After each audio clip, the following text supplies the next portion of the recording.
inside of me. In this desert I can look at you. Hello everybody, this is the Festive Sugared Chrome nail art.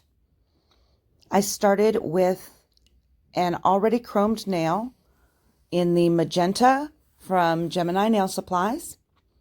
As you can see, I'm going over it with my white art paint. I believe the color is Fizz from Young Nails. And I'm just creating random lines. I like little swoopy patterns, kind of like a candy cane effect, but because this is highly pigmented and you're not curing it yet, you have some time to make your lines as thick or as thin as you want. You can adjust it so that it looks however you need it to. Just follow down the body of the nail. Sorry, I keep going out of focus here. I'll figure this out one day.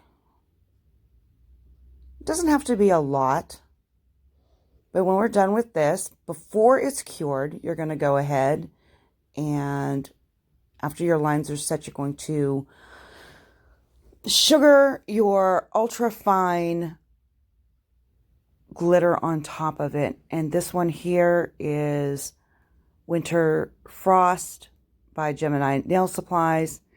Yes, I know I got too much. It's an avalanche. That's totally okay. Cure it for 60 seconds. After it comes out of the light, you go ahead and dust it off, and everything's set and cured. No need to add any other top coats. I hope you enjoyed. Thanks for watching.